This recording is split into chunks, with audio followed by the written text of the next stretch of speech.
जी, network की थोड़ी समस्या हो रही है, इस वजह से बीच में ही ब्रेक हो गया है। तो आगे हम अभी पंचकर्म का क्रियान्वयन, तो इसमें जो मुख्य प्रक्रिया है, विषाक्त पदार्थों के ठहराव को रोककर उन्हें शरीर के विभिन्न द्वारों से बाहर निकाल देती हैं। ये विधियां हैं वमन, विरेचन, बस्ती। जो 3 है, प्रथम वह जठरांत पथ के ऊपर, मध्य और अधोभाग का शोधन करती हैं। यानी कि वह हमारे जठर से ऊपर के भाग का शोधन करती हैं। जैसे कि वमन जो करेगी वह जठरांत अंत से के पथ के ऊपर, मध्य और अधोभाग का शोधन, यानी कि तीनों भाग को कवर कर लेगी वो, ये प्रक्रिया इसमें।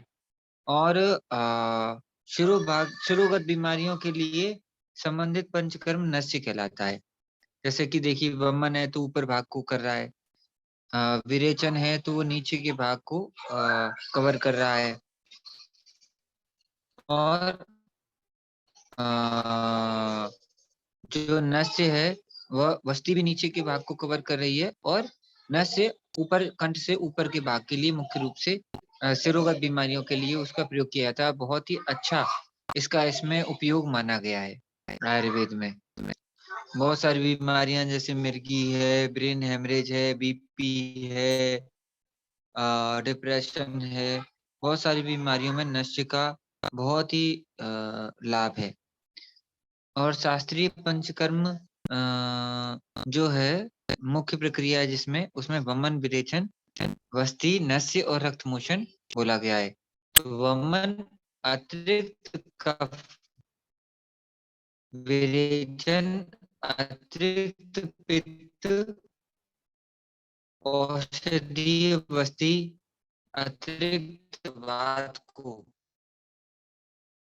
नस्य, सिर और गर्दन की बीमारियों में। जैसे आप समझ, वमन अतिरिक्त कफ को बाहर निकालता है। अगर किसी को कफ जमा है, एसिड सा बनता है, छाती में जमता सा महसूस होता है, तो कफ को बाहर निकालने के लिए वमन बहुत अच्छा काम करता है। विरेचन, वमन मतलब मुंह में जैसे कुंजल होती है, कुंजल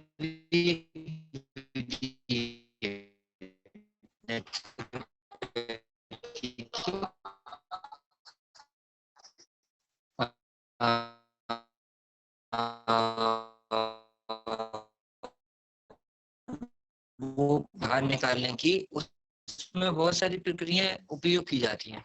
आयुर्वेद में कुछ औषधि भी ली जाती हैं वमन करने के लिए। विरेचन भी ऐसे जैसे पित्त को बाहर निकालता है। अब जैसे एसिड शरीर में ज्यादा बढ़ गया है, अम्ल ज्यादा बढ़ गया है, तो आप कैसे निकालेंगे? तो आपको दो विधि करेंगे तो वात पित्त सबका आएगा वमन विरेचन से, और जमा हो गई है उसको दूर करता है, रक्त से संबंधित बीमारियों को। जैसे कि रक्त पित्त हो रहा है, या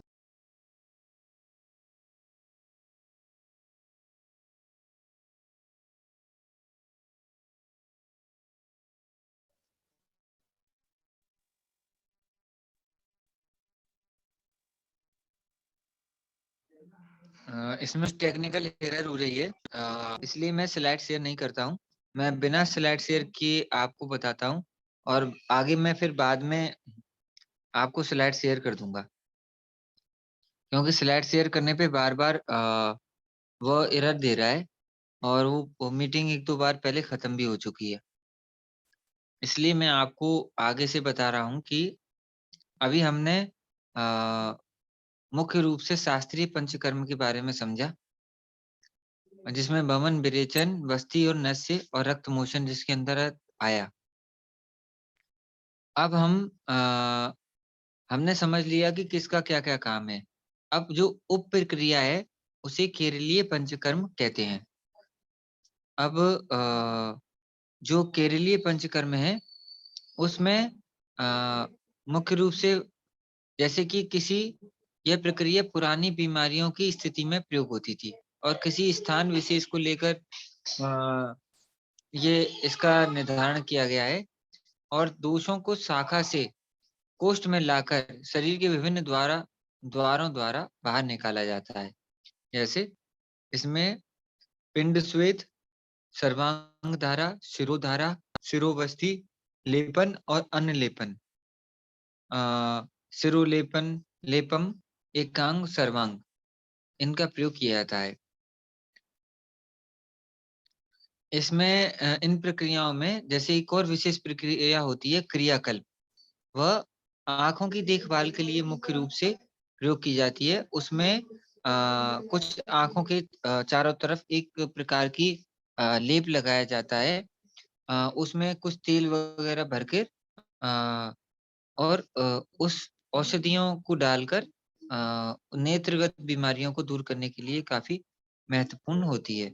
इसकी स्लाइडें भी मैं आपके साथ साझा करने की कोशिश करूंगा। और इसमें विविध प्रक्रियाएं जैसे प्रकीर्ण पद्धति, तो पंचकर्म की अन्य जो प्रक्रियाएं हैं उसमें उसके अंतर्गत जैसे अभ्यंग है, उद्वर्तन है, कटिबस्ती है, ग्रीवा है, बस्ती, जानुभस्ती आदि इसके अंतर्गत आते हैं। और इसमें जो षडकर्म है, षडकर्म कर्म उपक्रम में 6 उपकर्म लिए गए हैं, जैसे लंघन, ग्रहण, रूक्षण, स्नेहन, स्वेदन और स्तंभन। इनके बारे में हम लोग समझते हैं। तो लंघन क्या है? इन सभी उपायों में जिससे शरीर में लघुता आए, थोड़ा-सा हल्कापन रहे, शरीर में जो अतिरिक्त कफ, पित्त, रक्त इकट्ठा हो गया है और जो जैसे स्किन की प्रॉब्लम हो गई हैं, डायबिटीज़ है, अंदर तक मतलब परेशानियाँ इसमें शरीर में बैठी हुई हैं और भारीपन है, ओबेसिटी है, आदि ऐसी समस्याओं के लिए इसका प्रयोग किया जाता है, जिससे शरीर में से जो अतिरिक्त चीज़ें हैं, वो शरीर में से बाहर निकाली जा सकें। ग्रहण का मतलब है जिनका शरीर बहुत जीर्ण-शीर्ण हो गया है, बहुत कमज़ोर हो गया है और विभिन्न प्रकार की पद्धतियों के कारण चाहे कुछ भी रहा हो, बहुत ज़्यादा यात्रा करना हो, संतान ज़्यादा हो गई हों या अ, या ब्लड उनके शरीर में से बह गया हो या लंबी बीमारी रही हो या अप्राकृतिक कोई काम हो, जो नियम का ध्यान ना रखा गया हो, खान-पान की कमी हो या अतिसार आदि ऐसी बीमारियाँ भी हों और शराब आदि का सेवन ज़्यादा हो, तो मतलब अप्राकृतिक काम हो, अनियम हो ज़्यादा, उनकी वजह से जो कमज़ोरी आती है, उसके लिए ग्रहण का प्रयोग किया जाता है। रूक्षण जो शरीर को जैसे जो रुक्ष बनाती हैं, खर, विशद बनाती हैं, वह चीज़ें रुक्षण की उसमें आती हैं। तो उसके लिए इस रुक्षण कर्म का प्रयोग किया जाता है। मर्म स्थान के आस-पास मुख्य रूप से वह उनका केंद्र होता है, जो शरीर को रुक्ष बनाती हैं।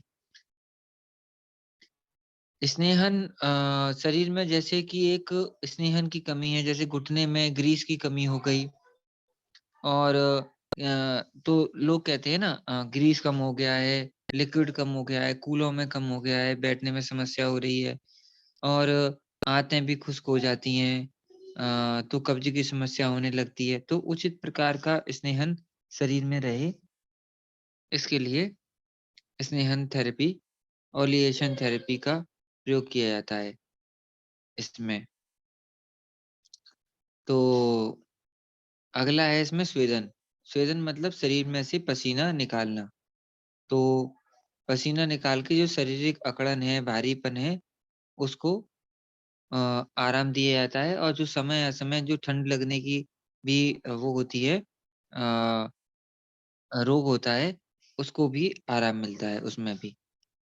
स्तंभन वे सभी उपाय जो शरीर के जो हमारे तरल हैं जैसे मूत्र, मल, स्वेद, रक्त आदि के जो अतिरिक्त प्रवाह को रोकते हैं और संतुलन लाने का काम करते हैं, वो स्तंभन कहलाते हैं।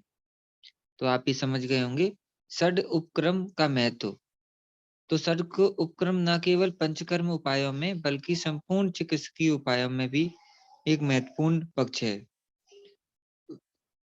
और इसके माध्यम से हम बहुत अच्छे से एक वो बना सकते हैं, एक आधार बना सकते हैं पंचकर्म के लिए। तो ये पंचकर्म का ही एक भाग है, लेकिन एक महत्वपूर्ण भाग है। पंचकर्म के प्रभाव क्या पड़ते हैं हमारे शरीर पर? इसको और एक बार हम देख लेना हमारे लिए आवश्यक है। जी, जी। कुछ मैसेज आया है। हाँ जी, हाँ जी। ठीक है, तो इसमें पंचकर्म के जो प्रभाव हैं, जैसे कि अ, विषाक्त पदार्थों को शरीर में से हटाती है और अ, किस स्तर पे काम करती है? एक तो स्थूल स्तर पर काम करती है और एक सूक्ष्म स्तर पर काम करती है। शरीर के विभिन्न अंगों और प्रणालियों जैसे हृदय संवहन प्रणाली, जठरांत पथ की संपूर्ण शुद्धि करती है। सूक्ष्म स्तर पर इसमें शरीर की कोशिकाओं और कोशिकाओं झिल्लियों और अणुओं के स्तर पर भी शुद्धि होती है। मतलब पूर्ण रूप से शरीर की शुद्धि करती है और नवजीवन प्रदान करती है। इतना सूक्ष्म काम है पंचकर्म का।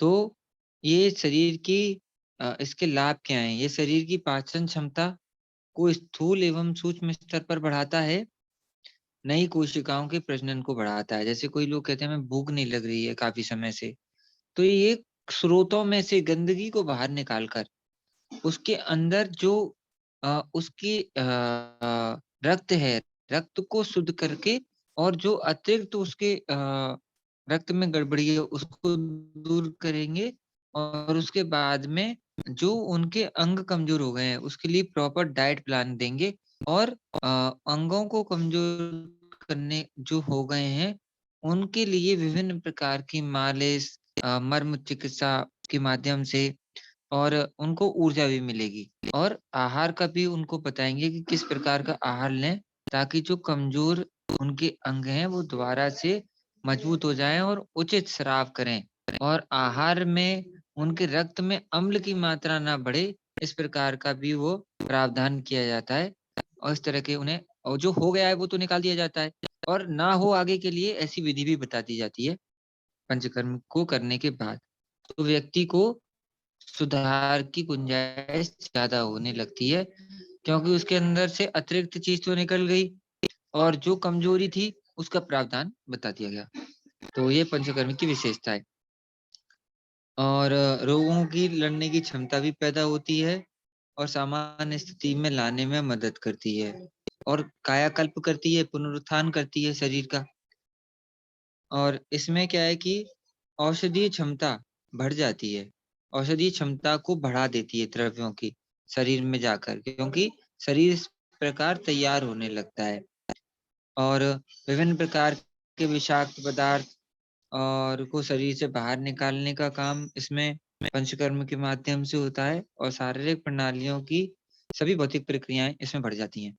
आंतों के अवशोषण को बेहतर बनाया जाता है और चयापचय एक दुरुस्त होता है और जिन लोगों को लगता है कि चिकित्सा सामान्य औषधियों के प्रयोग से करना मुश्किल है, उन रोगों में भी पंचकर्म के प्रयोग से बेहतर सुधार होता है। तो पंचकर्म का मुख्य रूप से लाभ इस प्रकार का है और ये संवर्धनात्मक, प्रतिरोगात्मक, रोग निवारक और पुनरुत्थान की एक प्रक्रिया है। और जो यदि उचित तरीके से किया जाए तो यह कोई गंभीर उपद्रव इसमें नहीं होता है और कोई इसमें आपको थोड़ा बहुत ऐसा लगेगा कि अ इसमें थोड़ा-सा कुछ चीज़ें हो रही हैं जैसे में आपने पसीना लिया, अगर थोड़ा उचित प्रकार से नहीं थोड़ा कुछ असहज महसूस हो सकता है, लेकिन उसकी प्रॉपर कैसी प्रकृति है, उस आधार पे यदि किया जाए, तो एक अच्छा लागू होते हैं, तो नियम आवश्यक है। तो ये तो हम तो सैद्धांतिक पक्ष की बात कर रहे हैं, इसके आधार पे चिकित्सा नहीं होती, ये हम अपना ज्ञान अर्जन के लिए एक आधार बना रहे हैं। प्रैक्टिकली किसी व्यक्ति के संपर्क में आकर यदि उसको हम और अच्छे से समझते हैं, तब हम प्रैक्टिकली उसको अपने लायक बहुत अच्छे से बना सकते हैं। अपने स्वयं के लिए तैयार हो सकते हैं और यदि हम इस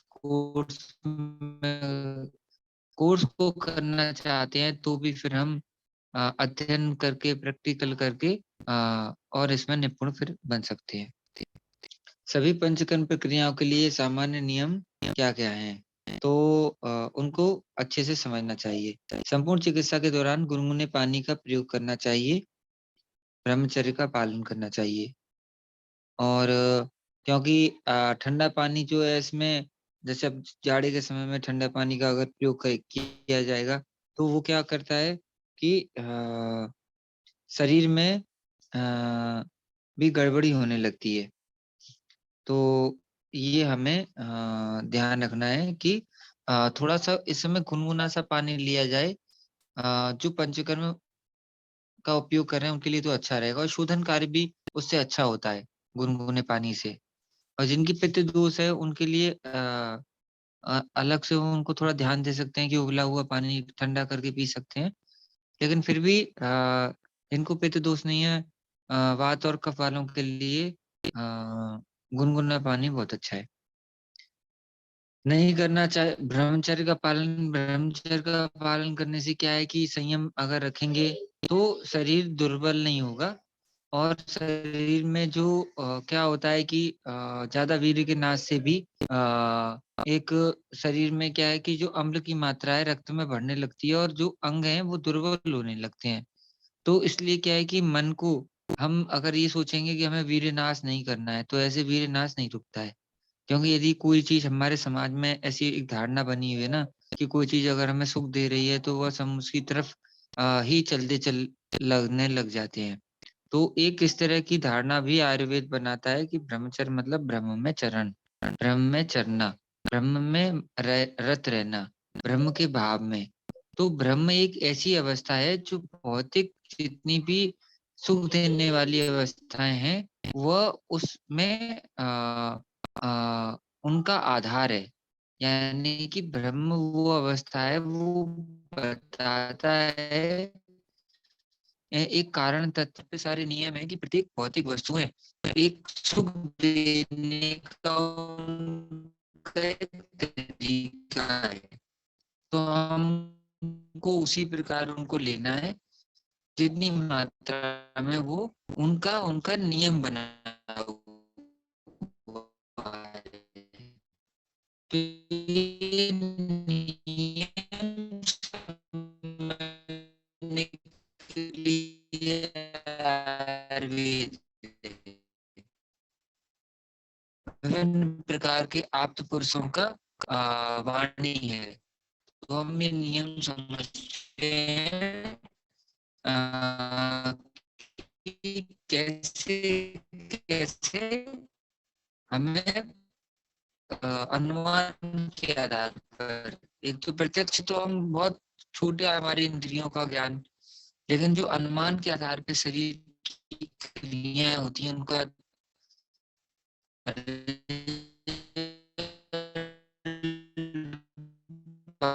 परिणाम बाद में आता है, उसे हम अनुमान से समझते हैं, स्वीकार करते हैं। उस स्वीकार के आधार पे हमें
हाँ, तो इस प्रकार की प्रक्रियाएँ अपने आप होने लगती हैं।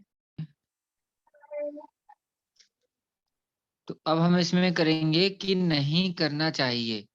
क्या-क्या कार्य नहीं करना चाहिए? लंबे समय तक नहीं बैठना है इसमें, लंबे समय तक खड़े नहीं रहना है, अनुपयुक्त ऊँचाई, मोटाई युक्त तकिए का प्रयोग नहीं करना है, लंबी दूरी तक चलना नहीं है, अत्यधिक यात्रा नहीं करना है, जानवरों की सवारी जैसे कि मतलब कुछ ऐसी गाड़ियाँ जिसमें ज़्यादा दो वो हो, सड़क खराब हो या किसी ऐसे पशु की यात्रा जहाँ ज़्यादा ज़्यादा वो लगता है, धक्का-सा लगता है पेट को, पीठ को, वो सब भी नहीं करना है और रात में मतलब हम दिन में मतलब हमें वो भी नहीं करना है। सोने का कम से कम वो करना है कि दिन में हम ना सोएँ। मतलब खाना खाने के बाद लेटना वो अलग चीज़ है थोड़ी देर के लिए, लेकिन हमें नींद ना आए ज़्यादा देर के लिए, इस बात का हमें ध्यान रखना है। क्योंकि उससे शरीर में टूटन होने लगती है। अत्यधिक ज़ोर से बोलना नहीं है और मैथुन इसमें नहीं करना है। तो क्योंकि उसमें हमें ये एक कोई क्राइटेरिया नहीं है मैथुन का लेकिन फिर भी हमारे उनका शास्त्रों में वर्णन है कि 1 महीने में 1 बार सामान्य स्वस्थ व्यक्ति के लिए बोला गया है। लेकिन अस्वस्थ व्यक्ति है, तो उसका शरीर किस प्रकार से कितना अस्वस्थ है, इस बारे में कुछ वो नहीं हो पाता क्लियर कि कितना वो अस्वस्थ है, कितना उसके रक्त में अम्ल है। तो इस बात का इसलिए उसको संयम करने के लिए बोला जाता है। अधान वेगों को रोकना भी गलत है। मतलब वेगों को बिल्कुल नहीं रोकना चाहिए, ये भी बहुत खराब अवस्था है और बहुत कमज़ोर करती है शरीर को। तो ये विशेष ध्यान रखना है, किसी भी प्रकार के वेग को नहीं रोकना है। जी, जी, जी। तो ठंडी हवा, ठंडे पदार्थों का सेवन नहीं करना है। अत्यधिक समय तक धूप धुएँ और ऐसी अवस्था में नहीं रहना है, शोक वाली जगहों पर नहीं रहना है, क्रोध नहीं करना है, असमय भोजन नहीं करना है, विरुद्ध आहार का सेवन नहीं करना है और व्यायाम थोड़ी मात्रा में व्यायाम करना है। तो इस प्रकार की प्रक्रियाएँ हमें अपनानी है और दैनिक जीवन में अगर हम कैसे अपना सकते हैं, तो वह इस पे हम थोड़ी-सी चर्चा करते हैं क्योंकि कुछ पंचकर्म होता है, जो पंचकर्म सेंटरों में जाकर होता है और कुछ पंचकर्म हम स्वयं भी कर सकते हैं। मेरी आवाज़ आ रही है अभी? हाँ, जी, बिल्कुल साफ हाँ। है। जी, जी, जी, जी, जी। तो अ, अभी हम स्वयं के प्रश्न लेंगे, लेकिन उससे पहले थोड़ा-सा ये टॉपिक रह गया है, थोड़ी देर का, बस इसको मैं कवर कर लेता हूँ। जी। जी, स्वयं के जी, जी। पंचकर्म के बारे तो में बता रहे इसमें थे आप। हाँ जी, हाँ जी, हाँ जी। तो इसमें जो दैनिक पंचकर्म है, उसमें क्या है कि जैसे किस प्रकार से हम अपने दैनंदिन जीवन में पंचकर्मों का प्रयोग कर सकते हैं, वो है अभ्यंग। अभ्यंग मतलब मसाज, शरीर में हम मसाज कर सकते हैं। के बाद थोड़ी देर बाद क्या करना है ना, नहाने के बाद नहा लिए शरीर, तो उसमें क्या करना है जैसे कि अलग-अलग प्रकृति के लोग हैं, जैसे कि थोड़ा बात प्रकृति के हैं, तो सरसों का तेल नाक में लगा लेंगे। यदि पित्त प्रकृति के हैं, तो नारियल तेल या घी नाक में लगाएँगे, नाभि पे लगाएँगे। वात प्रकृति वाले सरसों का लगा लेंगे। तो इस प्रकार से ये एक वो हो गई और थोड़ी देर बाद या नहाने से 1 घंटे पहले या नहाने के 10 मिनट बाद भी 10-15 मिनट बाद मसाज कर सकते हैं। और मसाज करते हैं जैसे नहाने से पहले तो गुनगुने पानी से नहाएँगे, थोड़े हल्के से गरम से, जितना आपका शरीर सहन कर सके वो ज़्यादा अच्छा रहता है, ताकि ठंडक का एक भय नहीं रहता। और 1 घंटे पहले लगभग मसाज होनी चाहिए नहाने से। अ, तो मसाज के लिए विभिन्न तेलों का उपयोग कर सकते हैं, मसाज का एक तरीका भी होता है। अच्छे से मसाज करेंगे, स्वयं भी मसाज हो जाती है, अपने आप उसका एक विधि होती है मसाज करने की, कैसे हमें मसाज करना है। तो कभी आप मुझे फ़ोन करेंगे या मैसेज करेंगे तो मैं वीडियो को भेज दूँगा। आसन हम करते हैं, नहाने के बाद आसन करते हैं तो उसके बाद भी मसाज होती है, उसमें से कुछ शरीर में से एक लिक्विड निकलता है, तो उसको भी हम रब करते हैं अपने शरीर को तो उसमें भी हमारी मसाज हो जाती है। आप मुझे व्हाट्सएप करेंगे तो मैं वो विधि बता दूँगा और व्हाट्सएप वीडियो भी कुछ शेयर कर दूँगा आपके साथ। शेयर कर दूँगा व्हाट्सएप पे। तो अगला जो पॉइंट है वो शिरोभ्यंग। शिरोभ्यंग भी अम, बहुत अच्छा है।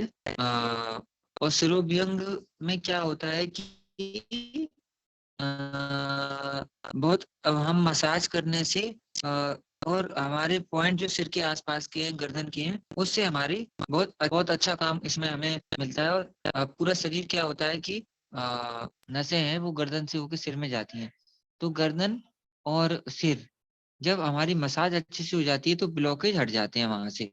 तो ब्लॉकेज हटने में क्या है कि जो नर्व सर्कुलेशन है और जो ज्ञान तंतुओं में जो संदेश भेजा जाता है मस्तिष्क के माध्यम से वो प्रॉपर एक सर्कुलेशन ब्लड सर्कुलेशन सब प्रॉपर बना रहता है। तो ये भी एक बहुत ही उपयोगी चीज़ है, जो हम अपने आप कर सकते हैं स्वयं। पंचकर्म जाने की ज़रूरत है। पादअभ्यंग तो हम जैसे तो उसमें हम मसाज करना, पैरों की मसाज करना, नमक की पानी में हम पैर रखते हैं। तो ये एक अलग विधि हो गई, पादाभ्यंग का भाग नहीं है ये, लेकिन वो फुट मसाज की बात चली तो मुझे ध्यान आया, इसलिए मैंने आपको बताया कि गर्म पानी में नमक डाल के हम पैरों को रखते हैं, तो उससे भी हमारी थकान मिटती है और हम पैरों की मसाज करते हैं। ये दोनों चीज़ें अलग-अलग समय करनी है और पैरों की मसाज अच्छे से दबा के पॉइंटों को दबाकर ऊपर-नीचे, तो उससे हमें नींद आने की समस्या में भी आराम मिलता है। और यानी कि विभिन्न प्रकार के सूखे औषधि भी मसाज हम कर सकते हैं। वो हम वैद्य की सलाह ले सकते हैं कि कौन से हमें जैसे चूर्ण का इस्तेमाल करना है, उससे हम ले सकते हैं। नशे है, तो नशे अपने आप कर सकते हैं, घर पर कर सकते हैं। नशे हमेशा करना चाहिए, रेगुलर करना चाहिए और अवस्था के अनुसार होता है, अलग-अलग रोगों के अनुसार होता है।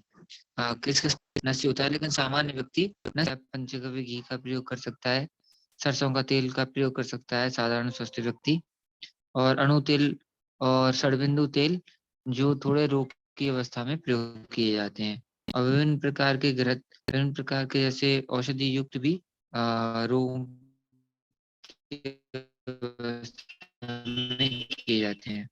अंजन है, आँखों की गड़बड़ी को दूर करने के लिए अंजन गंडू से को या किसी औषधि युक्त तेल को मुँह में रखकर घुमाने से विभिन्न प्रकार की मुँह की जो समस्याएँ हैं, उसमें आराम मिलता है। धूम्रपान धूम्रपान मतलब कि औषधि युक्त इस प्रकार के धूम होते हैं, जिनके हम नस्य के माध्यम से हमारे अंदर जाते हैं, तो बहुत जल्दी हमारी बीमारियों में आराम मिलता है। जैसे यज्ञ चिकित्सा भी उसी के अंतर्गत आती है। कर्णपूरन यानी कि हमारे अपने कान में तेल जो डाला जाता है, इसमें बहुत सारे पाश्चात्य संस्कृति के जो चिकित्सक हैं, वो इसके लिए मना करते हैं, लेकिन वैद्य ये आयुर्वेदिक चिकित्सा का एक महत्वपूर्ण पक्ष है। तो आयुर्वेदिक डॉक्टर की सलाह में आप अपने लिए तेल का चुनाव कर सकते हैं और तेल को नियमित रूप से डाल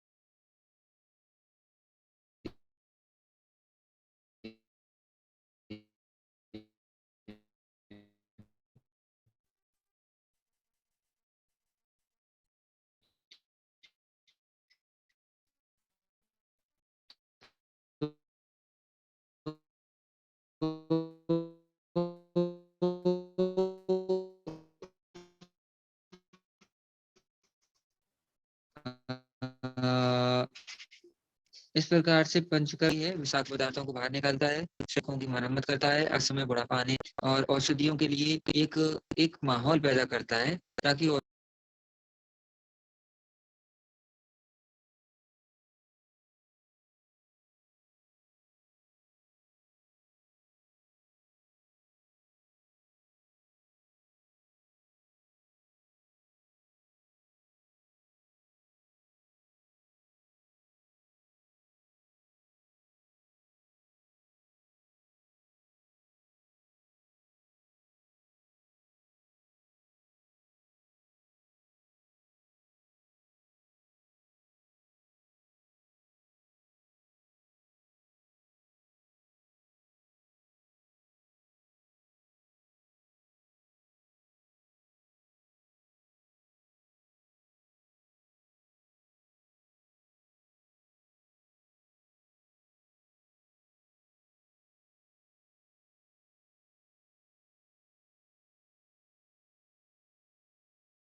हेलो।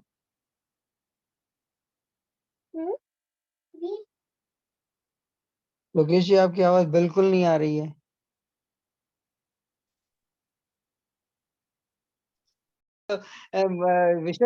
विषय बहुत रुचिपूर्ण है, पर मतलब उसमें है ना काफी तकलीफ हो रही है। अब यूं लग रहा है कि जो जो आनंद आना चाहिए वो नहीं आ पा रहा है अब।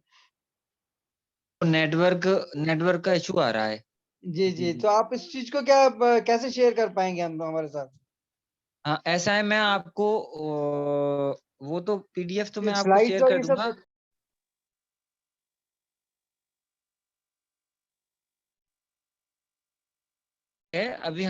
है अभियंग के बारे में बात की कि अभियंग हमारे शरीर की एक रिजुविनेशन यानी कि पुनरुत्थान का कार्य करता है, कोशिकाओं के पुनरुत्थान का कार्य करता है। और विभिन्न प्रकार के इसमें हम तेल हैं, घी है, प्रकृति के अनुसार उनको लगाते हैं नाभि पर, नाक में, कानों पर या अपने मल द्वार पर, तो वो वात के शमन का भी काम करता है। और उसे ये एक प्रकार से हमारे शरीर में एक अतिरिक्त समस्या को दूर करता है। तो इस प्रकार से मुख्य चरण है इसके, कई इसके भाग हैं। तो जैसे कि इसमें हेड मसाज है, फूट मसाज है, पादाभ्यंग है, शिरोभ्यंग है, उद्वर्तन है, प्रतिमर्श नस्य है, अंजन है, गंडूस है, धूम्रपान है और कर्णपूरण है। तो इसमें मैं बहुत संक्षिप्त में बताता हूँ क्योंकि नेटवर्क की समस्या है, तो नेटवर्क किसी भी समय जा सकता है। तो मैं आपको बहुत जल्दी जल्दी बताता हूँ कि जो सिर की मसाज करना हमारे लिए हम स्वयं कर सकते हैं। पैरों की मसाज हमें निद्रा आदि विभिन्न मस्तिष्क से संबंधित बीमारियों में हमारे लिए लाभकारी है। इसे हम अपने दैनिक जीवन में अपना सकते हैं। चूर्ण, विभिन्न औषधीय चूर्णों से भी हम अपनी मसाज कर सकते हैं। नस्य से मिर्गी, ब्रेन हेमरेज और विभिन्न प्रकार की डिप्रेशन आदि समस्याएं दूर होती हैं। और अंजन आंखों की समस्याएं दूर करती है। और औषधि युक्त काढ़ा और औषधि युक्त तेल गंडूस कहलाता है। वो मुंह में करने से विभिन्न प्रकार के जो मुंह के छाले, मुंह की समस्याएं, दांतों की मसूड़ों की समस्याएं दूर करता है और हमारे मुंह को तरोताजगी देता है। धूम्रपान यानी कि औषधि युक्त धुएं के माध्यम से, जैसे यज्ञ चिकित्सा होती है उसी तरीके से एक चिकित्सा पद्धति अपनी अपनाई जाती है। औषधियों को धुएं के माध्यम से कंडे में रखकर धुआं दिया जाता है, तो वो हमारे नाक के माध्यम से बहुत जल्दी हमारे शरीर में पहुंचकर अच्छा परिणाम देती है। कर्ण फूंदन, कानों में तेल को भरकर विभिन्न प्रकार की प्रकृति के अनुसार तेल का चयन करके इसका प्रयोग किया जाता है। तो इस प्रकार से हमने पंचकर्म के बारे में समझा और दैनिक पंचकर्म के बारे में भी हमने समझा। तो इसमें हमारा आज का अध्याय यहाँ पे समापन होता है। आपका बहुत बहुत धन्यवाद सत्र में शामिल होने के लिए। हम एक बार गहरी इसमें ध्वनि सांस लेते हुए ओम का उच्चारण करेंगे, फिर हम इसमें प्रश्न उत्तर लेंगे। जी, धन्यवाद। जी।